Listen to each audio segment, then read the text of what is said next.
Você, por exemplo, para a gente ilustrar, uma pessoa que esteja como eu estou fazendo aqui agora, uma preleção.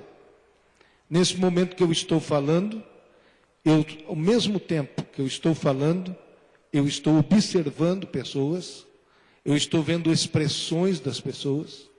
Nesse momento que eu estou pensando, falando e observando, também eu estou percebendo que eu estou com vontade de tomar um pouquinho de água. Então, tudo isso acontece ao mesmo tempo, porque Deus deu para nós uma capacidade de pensar muito grande. E podemos fazer várias coisas ao mesmo tempo. Estou vendo aqui algumas mães que, se levar uma criança para fazer compra no mercado, ao mesmo tempo que está atendendo a criança, ao mesmo tempo que está prestando atenção para que a criança não faça nada errado, também já está somando o preço dos produtos que põe no carrinho. E está sabendo se aquele produto que está comprando vai agradar alguém lá em casa. A gente tem essa capacidade extraordinária. E Deus foi o Senhor que fez isso para nós. Nós fazemos muitas coisas ao mesmo tempo. Por isso, quando a Bíblia diz que é possível orar sem cessar, ela nos ordena, é porque a gente pode passar o dia todo em oração. Bendito seja o nome do Senhor. E a oração não é somente um conjunto de frases que a gente já está acostumado a fazer. A oração pode ser simplesmente de observar uma pessoa passando pela rua e você manifestar um desejo espiritual em relação àquela pessoa. Você observar uma ação perversa na rua e dizer: tem misericórdia, Senhor. Você acabou de fazer uma oração. Então, o tempo todo, irmãos, vocês vão vendo que cada um dos irmãos tem um hábito. A gente percebe isso, não é? Quando vai orando coletivamente, nós temos certas expressões que são bem nossas, que a gente repete muitas vezes, porque isso se torna algo constante na nossa vida. E isso a gente carrega dentro de nós. Às vezes você não abre os seus lábios para falar, mas você passa o dia todo falando em seu coração, em sua mente, aquelas expressões que são verdadeiras orações. Você pode louvar a Deus por isso? Você ouve uma música, um hino tocando, e você naquele momento tem a sua vida elevada diante de Deus. É um enlevo para a sua alma. Você está fazendo uma oração naquele momento.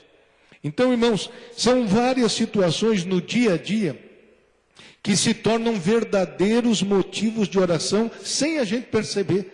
A gente está orando sem cessar. Bendito seja o nome do Senhor. Então, nós devemos aproveitar essas oportunidades. Quando a gente fala de relacionamento, também há uma coisa muito importante. Com a pessoa que você ama, você não mede esforços para estar junto. Você faz todo o esforço para estar junto da pessoa amada. Vocês se lembram daquele tempo de namoro? Alguém ainda se lembra disso? Pois é. Naquele tempo, irmão, a correria que se fazia para chegar ao encontro da namorada, do namorado, né? Estou falando aqui com os casais. Então, quanto esforço. Ficava sem jantar, dormia tarde, tudo para ficar junto da pessoa amada. Irmãos, relacionamento com Deus deve ter também essa qualidade. Nós devemos enxergar que o nosso Deus, Ele ama a nossa companhia. Bendito seja o nome do Senhor. Ele precisa que a gente tenha essa mesma ansiedade que a gente tem com esses relacionamentos que temos com as pessoas que amamos, que nós queremos bem. Amém, meus irmãos?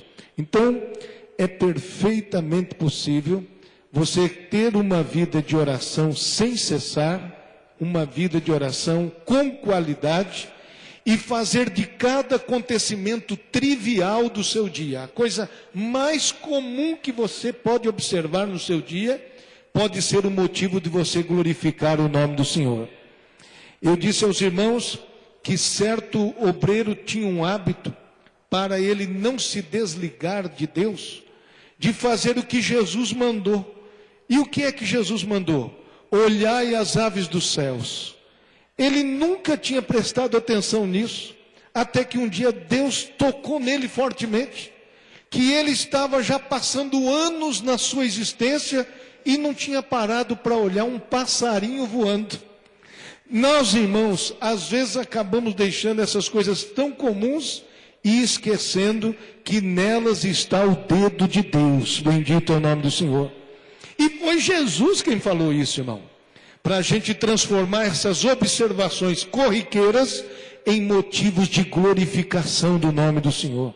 Então, se você ainda conseguir achar um passarinho por aí, irmão, você pode olhar para ele e bendizer a Deus, porque o Pai Celestial está cuidando daquela ave. Bendito e glorificado é o nome do Senhor. Não semeiam, não cegam, mas o Pai Celestial as alimenta.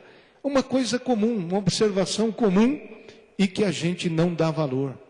Você recebe um prato para almoçar, você recebe um copo de café para tomar de manhã ou à tarde, não sei, ou à noite, e você não faz daquele momento nem para suspirar uma gratidão a Deus. E você recebe aquele alimento sem nem ao menos pensar que aquilo é um ato da bondade de Deus. Deus está cuidando de você. E você precisa dizer: Senhor, eu te agradeço esse pão que chegou na minha mesa. Você pode louvar a Deus por isso? São coisas simples de cada dia, irmãos. Dizem que no Talmud, que é um comentário judaico, o judeu é ensinado a todos os dias repetir pelo menos 100 bênçãos. 100 bênçãos. 100. Todos os dias. Eles têm que repetir gratidão a Deus por pelo menos 100 bênçãos. E é por isso que de vez em quando você observa pessoas que são judias e olha assim à distância e vê que eles estão com os lábios mexendo, né? Porque eles estão murmurando, irmãos, alguma gratidão.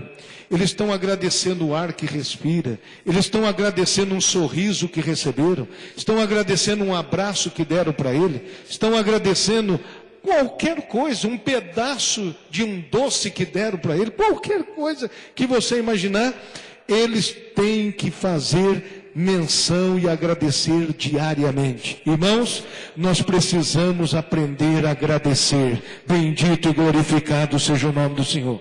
O Senhor valoriza tanto isso, e se a nossa oração tem a ver num relacionamento com Deus e com a gratidão, Jesus diz isso em Lucas capítulo 12, sobre a gratidão, se eu não me engano, capítulo 17, o Senhor fala, vocês podem até conferir aí, sobre aqueles 10 leprosos, e que um só voltou para agradecer, não é verdade, irmãos? Então, o nosso Pai Celestial, se você quiser saber como é o Pai, é para olhar para quem, irmão? É para Jesus. Então, quando você olha para Jesus e vê o que Jesus fala, pode ter certeza que é a mesma opinião que o Pai tem. E Jesus disse: não foram 10 os curados e só esse voltou para agradecer? Amém, irmãos? Assim como Jesus valorizava a gratidão, também o nosso Pai valoriza a gratidão. E nós devemos exercitar a nossa gratidão.